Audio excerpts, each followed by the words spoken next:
What is up guys, it is Simba here and welcome back to another team racing video on F1 24, and today it is round number 3 for the Emilia Romagna Grand Prix. If you haven't seen the last race, which was in Japan, be sure to check that out before you see this one, because you've just been spoiled by what's on screen. As you can see, we got a penalty for the collision with Supply Raptor in the last race, which did drop us down to P7, but going into this race you can see we are leading the Drivers' Championship, which is quite unbelievable. But today is going to be a tough race because Imola is a very tricky circuit to get right on this game. But as you can see, as we come out of the pit lane...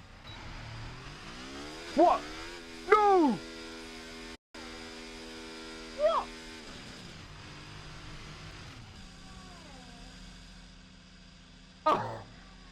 Oh my days! We have been disqualified for blocking the pit lane, and you could just hear my reaction here. What? No! Oh my! I tried to wait at the pit lane, man, so no one gets in the way. I don't get in the way of anyone. Oh. And apparently it was for blocking the pit lane, as I was going really slowly to let people through. But call it what you want. We will go no further in this qualifying session. That's it. We will be starting from P20, as said in the title. And we've just made our lives incredibly difficult because this is a tough track to get right. It's hard to overtake, and we're going to be starting last. So, a really, really poor mistake from my part. I should have known what I was doing there. And we're paying the price for it. We're going to be starting last, and now we're going to see how far we can go. So, after qualifying is finished early for us, time to focus on the race. Hopefully I didn't take too much time to get into this part, because we are starting last. But we're going to be starting on the medium tyres today. We're going to try and go aggressive at the start, try and make a big undercut to those cars around us, so we can try and jump further up the order. So that's the idea of the strategy. We're going to see if we can try and make it pay off. But it's going to be very difficult to overtake, because you've only got the main straight as your one and only overtaking opportunity around Imola. So, here we go then. 5 red lights ahead of the drivers, and we will be on the back row of the grid. How far can we go? We're going to find out as the lights go out. And we are on the way here in Imola for the first time in quite some time. And it's quite a cautious start off the line. You can see my teammate for this race, Race Roller, has bogged down quite a few places at the start. He's made a bit of contact with the RB of Tondi going into the Tumbarello chicane. Bit of contact with him as EVR Jake goes flying off to Nana. He's definitely been a loser in a side-by-side moment there into the first chicane. And we managed to get through safely with Tondi despite the contact. And we've already gained 1 position. But you can see there's a lot, and I mean a lot of side-by-side action going up towards the heart of Sector 2. But yeah, for us, we need to make sure that we take things carefully. We have to take our opportunities as they come. As I sometimes say on this channel, you're not going to win the race on lap 1. So it's up to us to make sure that we keep things clean, avoid getting damaged like we did in Qatar in WR, and make sure we can pick off car by car and make progress up the field. You can see there's quite a bit of squabbling going on with a Sauber. I think that's FRC Rapids? I think CRE Rapids in the Sauber, looking to make some places. We have a look at Tondi going into the 2 Ravazzas, the first Ravazza, by the way, as we end the first lap. We've gained 1 place, and as another place, as there's another car in the pits, as DRS is enabled. We're using the overtake for the first time properly this race, and we're managing to get past Tondi. Can we try and get past the AMS driver in the Aston Martin? Not quite. We decided to just pick off 1 car, and we will settle into P17. So we've gained 3 places now at the start of the second lap. And as I said earlier, talking about the qualifying results, yeah, this is basically going to be our best chance to make an overtake. It's down this straight. You can't pass anywhere else around Imola unless you feel like Juan Pablo Montoya at the start of the race in 2004. And we all know how that happened. Michael Schumacher didn't see him. So, there we go. We're using the 1 chance we get. DRS has been enabled as well, so that's helped us a little bit as we move up into P16. We're 2 places off a points-paying position. That's the top 14 score points in AEC. We're behind our teammate Race Roller, who did start in that final points paying position. We're both now looking to try and team together and get up to the train ahead, as it has split, which is something that I was fearing in this race.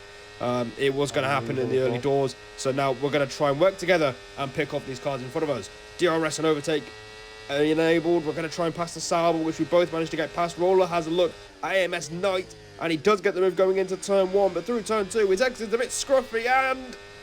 oh my god. They both fly off the exit of the Tumbarella chicane, and for us, we gain another 3 places, albeit my teammate has been taken out, and that's just made things a little bit more difficult for us because Roller's no longer in the points. There's 1 car in the points again, and that means we can't exactly work together anymore to DRS each other back into the main train, which has already split between the first 5 cars on the hards, I believe. So it's up to us to try and make sure now we put in a shift and catch up to the cars in front, which is what we managed to do by the end of lap 8. We've caught up to TTM Allison in the Williams. He was scrapping with Typical earlier on, as Typical started on the hards, and for some reason he's picking fights with medium runners, which isn't the smartest move, as the mediums wouldn't be the quicker tyre at this stage. I think the hards would cross over to be the quicker tyre to be on, as Allison waves us on through. I think he had damage. I'd like to say he had damage, that's why he's waved us through. And yeah, we get past him. Thankfully, it's a lot cleaner than it was in Bahrain. I'm still feeling quite bad for that. But regardless, it's another place made up for us. 9 laps in, we've made up 8 places. So this is really good progress so far. But I think we're on 2 warnings at this point.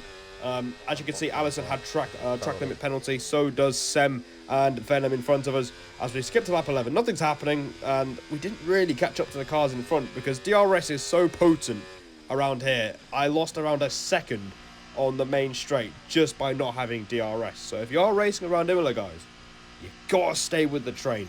So that's exactly what we're trying to do here. We're going to try and pull off a big undercut on the cars in front. Hard tyres on the car. Nice 2.2 second stop. And it's up to us now to push into the clean air and make sure that we stay away from track limits. That is exactly what one of my 2 engineers for this race, FG Kieran, is telling me, as it's important because it will help us later on to gain places if we're not quite in range of the cars ahead. But let's see what we do at turn 1. Oh my god. Amazing. Absolutely amazing. We get a 3-second time penalty the minute we get out of the pits, which is absolutely brilliant. And that has just made our lives even harder because you saw that we were like 4 seconds behind Venom and Co. in that secondary train. Why am I so retarded, so to get a penalty, it's just pushed us back even more. And we're going to skip again a couple of laps to lap 19. We've just been putting in solid laps in between. We were doing like 16.9 consistently. So the pace was feeling pretty decent on these hard tyres. But I'm not driving with the biggest amount of confidence because I am mainly concerned about track limits. You can see everyone on screen has got one. And that's not because of the driving standards being bad or anything. That's because of the nature of the track. It is brutal and with track limits. So everyone's going to get caught out and everyone's struggling with them. We wave Shazoo Venom through, and this is the pain of the strategy that we're on. We have to do this because there's no point fighting on fresher tyres. You're not going to get anywhere. I'm going to hurt my own race. We're going to hurt Venom's race as well. So we let him go, and we're going to see if we can try and keep up with him. But going on to lap 21, Gabor's round, and Quantum, who had 15 seconds of penalties and was holding other cars up to help his teammate, has also gone off as well. So 2 places in essentially 2 corners. So we're up into P8 now. And I have no idea what was going on between those 2. A lot of people were clowning PGR for it. You will see a little bit later on what they do as well. But we're up into P8 now. And I think we're on like 4 or 5 warnings as well. But we do have Sem right behind us. So he's on mediums as well. So we're probably going to be waving him on by as well. Again, this is the pain of the strategy. I remember Quibolda, my other engineer and the owner of FGE, he suggested we do the alternate strategy like we have done in the previous 2 races in AEC. But yeah, in hindsight, it does feel a lot better to try out the alternate strategy. At least I could go long and have a tyre advantage at the end. This feels a bit painful being on the other side of the coin on the original strategy, as the VSC has come out for Gabor and Quantum. I think they just binned it on purpose. That can't be coincidental. And they both binned it at the exit of the second Ravazza, and you can hear me saying that I'm not convinced that was a genuine incident. And Gabor ended up actually getting a season ban for it, as it did look quite deliberate. I'm not going to show the incident on screen, obviously, but yeah, we're back underway, and we're up to P9, and we get another penalty. And again, this was really frustrating because you can hear my reaction in the background. I'm not happy with myself. This doesn't feel great to look back on, simply because I didn't feel like I was driving very well throughout this entire race. Driving at around 60% and not much confidence after the qualifying ban. As Kieran pointed out, that I was looking good for a P7 finish if I just stayed where I was and we could catch up to the cars in front, but that simply is not meant to be with that 6 seconds of penalties. We probably will drop to P10. Nothing really much happened. I kind of struggled to get into a rhythm after that. I got another 2 warnings. I was kind of driving on ice. As I'm not trying to get 9 seconds of penalties, that would just not look very good making the video afterwards. So yeah, we kind of reined in, held back a bit in terms of pushing, as BRT Justin wins the race. There was a bit of controversy on the last lap, but yeah, we were simply not really near the leaders today. Considering where we started, P9 on track isn't bad, but we are going to drop back to P10. So after the penalties, we provisionally get P10, which, you know, in all fairness, it isn't the worst result to happen, considering we started at the back of the grid on a track where it's really difficult to overtake. But I think the main thing is I'm not very happy with myself, even looking back on this race, simply because of the disqualification in the pit lane. It was really annoying. I can tell you, we only finished 18 seconds off the race winner despite starting that far back. So the pace was pretty decent, all things considered. But yeah, just some silly errors getting in the way in the last couple of races. You know, you've seen the Qatar video. You know, we haven't had the cleanest of races in AEC, even though the pace is better. You know, we had the incident in Bahrain, we had the Japan incident with Raptor, and now here we're getting disqualified. So it's not exactly ideal. We're going to try and sort these errors out in the coming races, because it could cost you quite a couple of points. So yeah, we go again in Zandvoort, which is the next race, and WR with Abu Dhabi shall follow through as well. And I hope you guys enjoyed this video. Make sure you hit the like button and subscribe for more league and team racing content, and I will have the provisional results and standings for the next race in AEC. So until then, take care, and I'll see all of you in the next one.